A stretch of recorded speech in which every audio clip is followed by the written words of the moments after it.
プレ版限定新武者ガンダム戦国の陣国威大鎧を購入することができたので制作してみたいと思います。箱絵も新武者ガンダム戦国の陣とは少し変わっています。屏風の柄と色合いが違います。箱の横側は飾り方などの写真があります。反対側は武器を全て持たせた状態の写真があります。手前側は箱絵と同じ絵になります。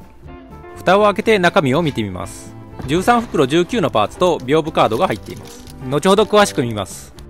国威大鎧用の説明書はシールなどの貼り方が書いてあります。新武者ガンダム戦国の陣の説明書です。裏側も赤色を基調とした新武者ガンダムになっています。国威大鎧は戦国の陣の色違いなので同じ説明書になります。積んでみると19のパーツがあるので結構高くなります。パーツを確認してみます。A パーツはパープルグレーの頭部やブラックなどの多色成形のパーツになります。B パーツはメタリックレッドの外装パーツになります。色味は結構綺麗です。C パーツはブラックの外装パーツや鞘のパーツになります。リアアーマーのパーツもあります。D パーツもブラックで足の外装パーツなどになります。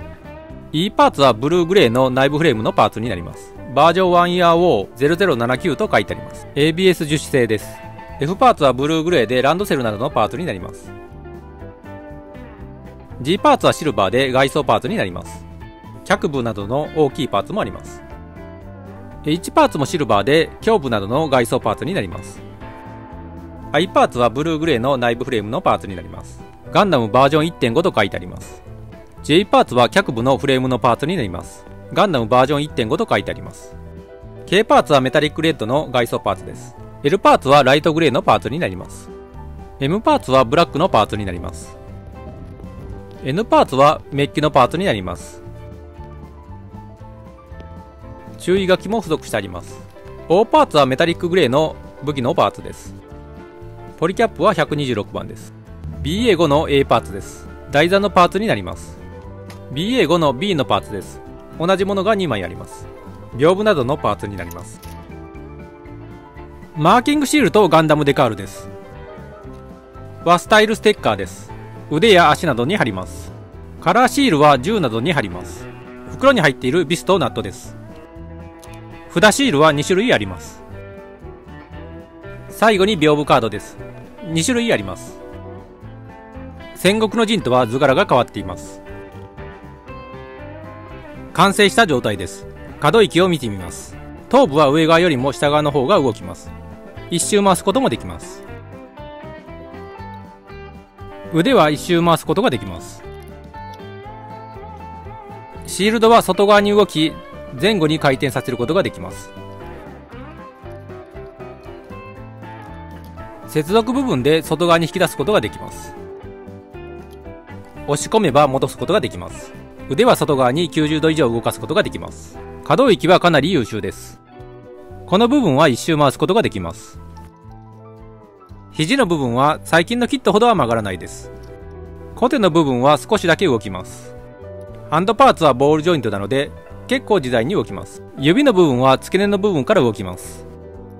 コックピットハッチは上側に動きそうな作りにはなっているのですが動かないです。手前側に外してみるとポリキャップは回転するようにはなっています。ポリキャップに突起部分を差し込んで元に戻します。腰の部分は前後に動かすことができます。左右はあまり動かないです。干渉するので腰の部分はあまり回らないです。フロントアーマーは手前側に45度ぐらい動き、一つ一つがバラバラに動きます。サイドアーマーは前後と外側に少しだけ動きます。リアアーマーは一つのパーツで外側に45度ぐらい動きます。股関節の付け根部分は前後にスライドさせることができます。あまり緩いと勝手に動いてしまうこともあるのですが、結構硬めなのでいい感じです。前方はフロントアーマーに当たるまで動きます。外側はあまり動かないです。後ろ側はリアアーマーに干渉するまで動きます。ボールジョイントなので付け根部分を少し回転させることができます。膝の部分は二重関節になっているのでかなり曲がります。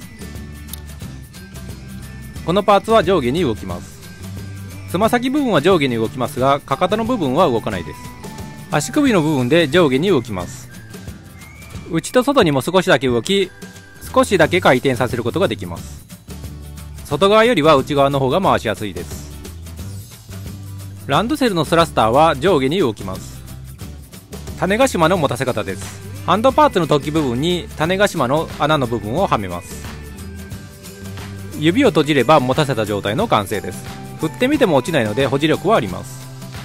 膝立ちは難しいですが、銃を持たせた状態もかっこいいです。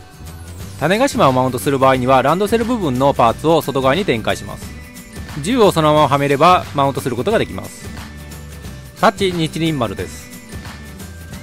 鞘から抜いてみます。